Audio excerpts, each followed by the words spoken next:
There were rumors in the funeral industry locally that there were these granola heads in Westminster who had some property and they were burying bodies unembalmed without vaults.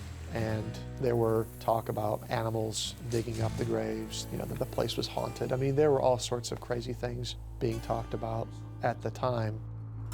So we had everything from the local townspeople to some of the churches, I think, just were worried about what we were up to. I probably could not have pulled this off here without being the town doctor. Hey. This small South Carolina community has relied on Dr. Billy's medical services for over 17 years.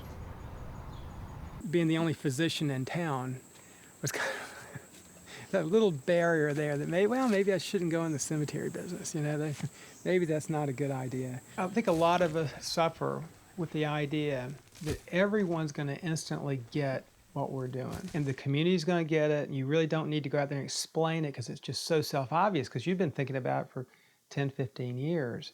And you don't realize how odd it might seem to other people or the fears they might have about water contamination or animals digging up bodies, all these things that we've dealt with and talked to people about. But we really messed up. We didn't go to our neighbors and talk to them.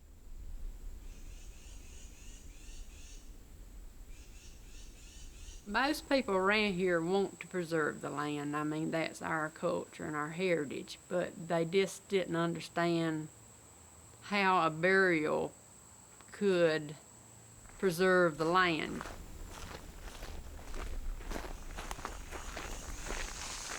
This is it right here. See how natural it looks? This is our grave site, and this is what we wanted, to be natural. We are doing a run-through. We are going to practice all of our social skills that we've learned so far.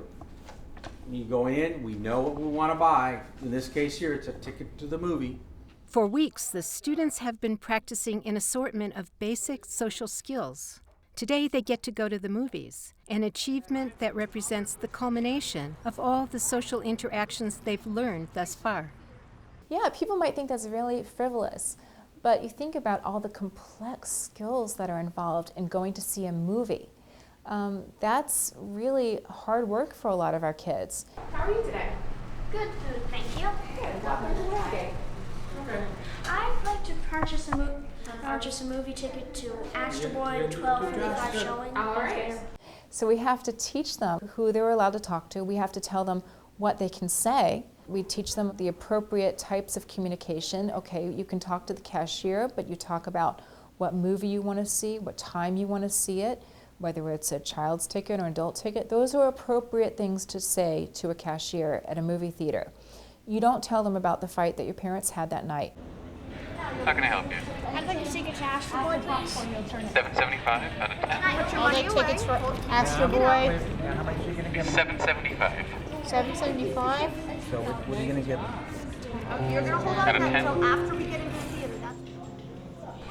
Remember to hold the door for the one person behind you. They're remaking Alice in Wonderland. Yep. And I'll go first. What I'm going to do is I'm going to hand my ticket. Hello. Great, thank you. How are you today? Okay, so it doesn't matter. Ticket. Either 5 to go to your right. Small popcorn, this is the small right here, sir. That one. So Josh, what's the next step? Thank you. I'm sorry, what? Milk ducks? Wait, so hold your money. Where's your card? Check your card. When do you give the money, Owen? Are you going to use the next dollar strategy? Good job. That's a good plan. Josh, can you lead the way? Perfect. That's our board. Yeah. I really hate the idea of a movie. Now, you all can sit alone in small groups, or we can sit as one big group. That's up to each person to choose. Oh, let's sit together. Each person will choose their own. Riley, Oleg, let's sit together.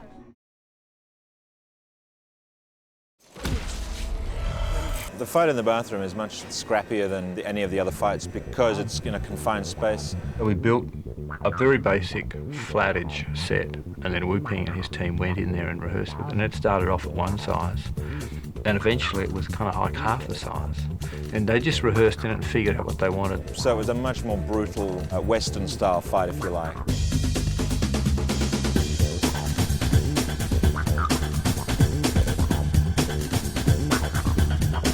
There were a few trouble spots. I have allergies, and it was in a warehouse, and it was really dusty. They kept putting the power dust on us, that white stuff that they covered me with. So I was sneezing uncontrollably. I remember changing camera angles a little bit. At one stage, we had to change a few little bits of the fight. I had to block a shot from Lawrence. You go punching Lawrence's fist, I was trying to throw a punch, Stephen punches punch.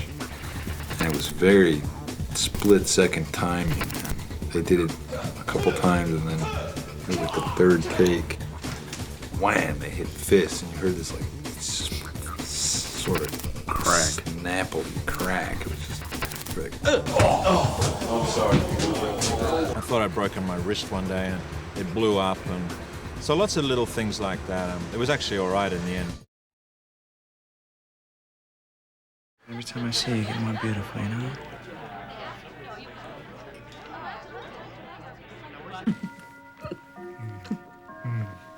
Mrs. Nicholas Danes.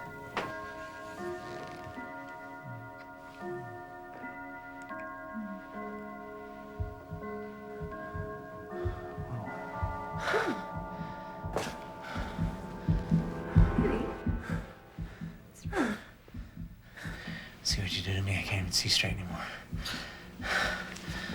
Are you okay? Baby? Are you okay? It's beating too fast. Come on. You can get Claire.